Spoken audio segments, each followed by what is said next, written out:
Кануулгат аялдык энергиясы бар. Аялдар гүлдөр жаш карашабы же күндүн нурунан бир аз алысыраак койчу, жарык жерге койчу өсүмдүктү барып бөлөккө жерге коюп салат. жөн эле суу Жөн эле суу куюп коюшат да, ооба. Анан кантип уход кыласыз десе, суу куюп турам дейт да. Постоянно суу куюп турам дейт. Эң арзаны 1000 сомдон үйдө болот. 1000 сомдон 15-20 миң сомго чейин болот. Алар гүлдөр үчүн 30 миң, 50 миң, 70 миң, ошо 30 миңден үйдө акчасын аябайт. Өздөрү жашылоо. Анан жашылооң психологияда дагы ошол адамды эс алдырат экен да. Азыр мисалы бизде шаарда стрессовый, агрессия, депрессия аябай көп го. Ушул жандуу өсүмдүктөрдүн болушу аларга ошол мини табият болуп берет экен да. Саламатсыздарбы, биздин сүйүктүү көрөрмандарыбыз. Бул кайрадан эле Назикайым подкасты. Мен Аида Абдирасулова. Ал эми жанымда гүл адиси Раушан Мураталиева. Кош келиптирсиз. Рахмат. Сизди көргөнүздөн аябай кубанычтабыз. Рахмат. Биздин негизи Назикайым подкасты аялдарга багытталган. Ошол себептен негизи эле көп эле айым гүлдөрдү жакшы көрөт, гүл алганды жакшы көрөт, гүл белек бергенди жакшы көрөт. Ошол себептен биз бүгүнкү контентибизди гүлдөргө арнайлы деп чечтик айымдарыбызга. Сонун. Негизи гүл адиси болуп, бул тармакты тандап алууңуз эмне болду жана кандай келип калдыңыз? Мисалы, кээ бирөөлөр жаныбарларды аябай жакшы көрөт. Көчөдө мышыктар ооруп жатып калса алып барып, тамак берип деген сыяктуучу. Гүлгө кызыгууңуз эмнеден пайда болду жана эмне себептен гүлдөр? Сонун суроо. Дагы бир жолу саламатсыздарбы, гүл сүйүүчү айымдар. Негизи мен өзүм гүлдөргө кызыгуум 9-классымдан башталган. Себеп дегенде мен чоң энем гүлдөрдү аябай жакшы өстүрчү. Үйдө гүлдөр бак мындай чоң болуп өсчү да, бактай болуп өсчү. Андан кийин өзүмдүн апам дагы гүлдөргө аябай кызыгат. Биздин үйүбүз өзүнчө эле ботанический сад. Анан ошол жактан таасир алып, анан мектепте окуп жүргөндө жана мектепте гүлдөрдү караган өзүнчө деп мындай бөлүп коет го, там тазалык министри, анан президент депчи ошондой. Мен ошондо гүлдөрдү карачумун да. Кошумча дагы гүлдөрдү карап, гүлдөрдү сугарып, саргайып калган жалбырактарын алып, ошондо кызыгуум башталган. Анан 11-классты бүтүп келгенден кийин Кыргыз-Түрк Манас университетине тапшырдым. Кыргыз-Түрк Манас университетинин айыл чарба факультетинин өсүмдүктөрдү коргоо бөлүмүндө 5 жыл окуп бүтүрдүм. Азыр дагы учурда билимимди улап, өнүктүрүп, ошол эле факультетте магистратурада окуп жатам.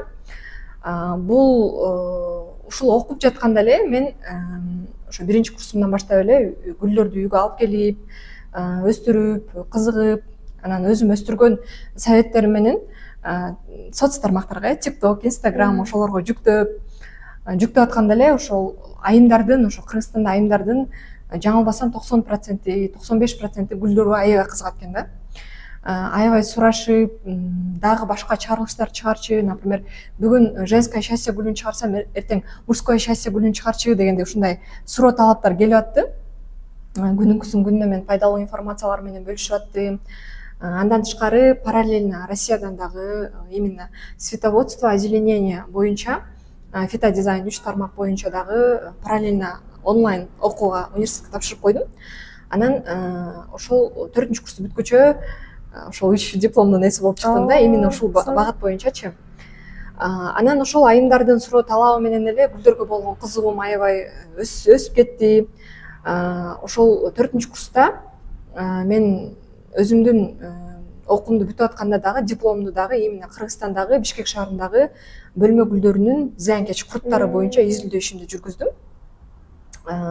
Бул изилдөө ишим аябай жакшы ийгиликтүү изилдөө иштердин бири болуп, Казакстанда международный конференцияга катышып келдик 2023 жылы буюрса.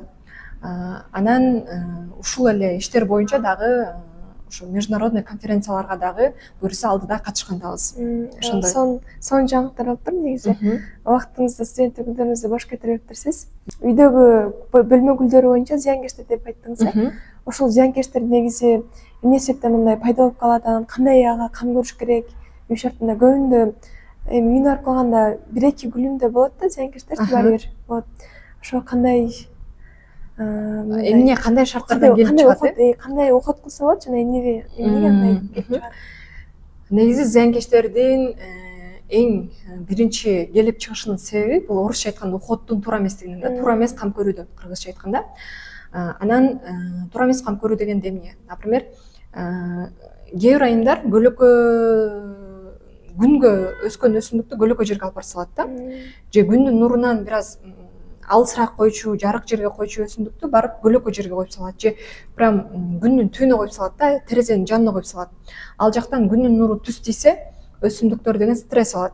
Анан өсүмдүктөр буларда жандуу организм болгондуктан алардын да иммундук системасы бар да. Ошол иммундук системасы төмөн түшүп кеткендиктен ал жакта ошол оорулар келип баштайт, зыянкечтер келип баштайт. Анан проблеманын баары, көйгөйдүн баары ошондон келип чыгат да.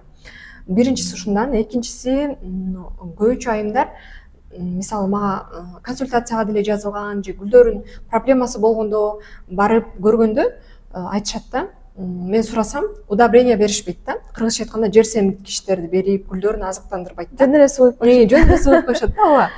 Анан кантип уход кыласыз десе, суу куюп турам дейт да. Постоянно суу куюп турам дейт. Анан башка десең, жок да, башка эч нерсе жок. Мисалы, сиз айтпадыңызбы, кандай туура кам көрүш керек депчи, ошондой проблема болбош үчүн. Эң биринчиден ошол жарык менен камсыз кылыш керек өсүмдүктү. Экинчиден сууну убагында бериш керек. Үчүнчүдөн ошол өсүмдүктүн бөлмө гүлү болгондуктан өзүнүн идиши болот, орусча горшок деп коет. Ошо горшок туура болуш керек, топурагы туура болуш керек, анан убагында удобрение берип туруш керек да. Ошол 4-5 нерсени жакшы көзөмөлдөп турса, өсүмдүктө проблема болбойт. Анан жакшы өсүп баштайт. Демек, бардык эле нерсени кылганда өзүнүн билимин алыш керек болуп калат азыркы учурда. Мисалы, биз буга чейин кичинебизде апабыз билим албады деле, башка нерселерди деле кылышпады, бирок апам айтып калчу да, мен гүлдөрүмдү карап койсом эле өсө берет депчи. Биз карасак, мисалы, солуп калат, жагып албай калабыз, карай албай калабыз дегендейчи. Бул ошондой эмнеден көз каранды болуп калат? Аялдык энергиясы бар, аялдар гүлдөрдү жакшы карашабы, же кандай психологиясы барбы гүлдөрдүн, ошол сыяктуу? Аябай сонун өзгөчө суроо болду. Негизи ошол гүлдөрдү, мисалы, сиз айтып атпайсызбы, мурда мен деле апаларым, ошо чоң энем эч кандай билим албай эле өстүрө берчү да. Эч кандай, бирок сонун өсчү, жана башында айтып кеттим го, прям бак болуп үйдө өсчү депчи. Анан ал гүлдөрдүн сорттору башка да. Ал бизде Советтер Союзунан бери калган өсүмдүктөр да, гүлдөр. Азыркы сорттор.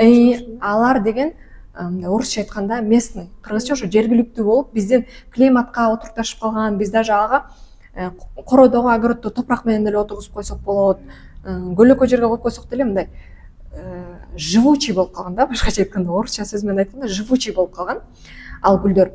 Анан кээ бирөө аларга удобрение бербесе деле ошо күндүн нуру менен азыктанып өсө беришет да, себеп дегенде алар ошо жергиликтүү биздин климатка көнүп калган. Ал эми азыр болсо заман өзгөрдү, баардык нерсе жаңыланып атат, ошондой эле гүлдөрдүн сорттору да жаңыланат да.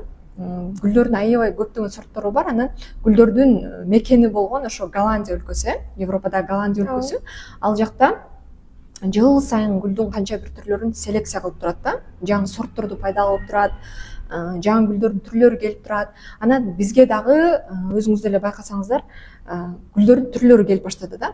Ал эми ал Голландиядан келген гүлдөргө биз ошол өзүнө атайын топурак алышыбыз керек, өзүнө витамин алышыбыз керек, удобрение алышыбыз керек, өзүнүн идишин алышыбыз керек. Кээ бир гүлдөрдүн ошо автополив, фитильный полив деген өздөрүнүн даже идиши болот. Кээ бирөөнүн жанагындай таштар менен жасалган топурагы болот, ошо минеральный грунт деп коет.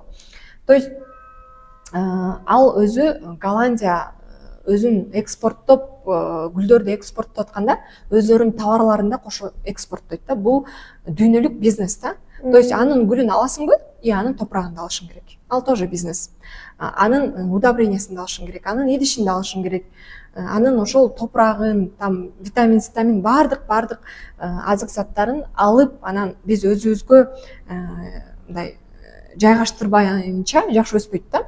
Ошондуктан мен айтайын дегеним, жаңы сортовой гүлдөрдү өстүрүп жатсаңыздар, анда өзүнүн идишин, өзүнүн топурагын, өзүнүн удобрение, витамин алыңыздар.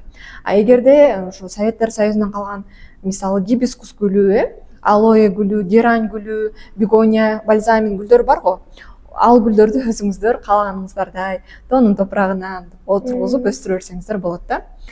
Именно сортовой Голландиядан келген гүлдөрдү сөзсүз түрдө өзүнүн эрежеси менен өстүрбөсөңүздөр аябай, кандай десем, өлүп калат. Ал жактагы гүлдөр дагы аябай кымбат болот да. Мисалы Голландиядан келген сортовой гүлдөрдүн эң арзаны эле 1000 сомдон өйдө болот. 1000 сомдон 15-20 миң сомго чейин болот да. Ошондуктан уходун ар бирөөсүн карап өстүргөн жакшы. Азыр кандай деп ойлойсуз? Биздин айымдар ошондой 15 миң 20 миңге гүл өстүргөнгө деңгээли жеткенби, алышабы же кандай? Албетте алышат. Мен өзүм ушул тармакта иштейм. Анан биздин озеленительный проект деген бар, то есть жашылдандыруу долбоорлору да. Мисалы биз ушундай офистерди, магазиндерди, үйлөрдү барып жашылдандырып кетебиз да. Бөлмө гүлдөрү мененчи. Анан жашылдандырып, дизайнын коюп кеткенде көбүнчө айымдарга, көбүнчө ошол бизнесмендерге ошол 5 миңден өйдө гүлдөр жагат да. Анан алар гүлдөр үчүн 30 миң, 50 миң, 70 миң, ошо 30 миңден өйдө акчасын аябайт. Даже 200 миңге чейин проекттерибиз болгон да. То есть акчасын аябай салат. Аларга ошол уют, гүлдөрдүн болуп турушу, абанын таза болуп турушу маанилүүрөөк да. Менин оюмча деңгээли жетип калган, жакшы эле жетип калган. Бул эмне себептен мындай акчасын аябайт? Балким маанайын көтөрөт, балким ден соолугуна керек болгон гүл болот, Негизи өсүмдүктөр бул жашыл болгондуктан, өзүлөрү жашыл го. Анан жашылдын психологияда дагы ошол адамды эс алдырат экен да. Окумуштуулардын изилдөөсү боюнча жашыл адамдарды эс алдырат.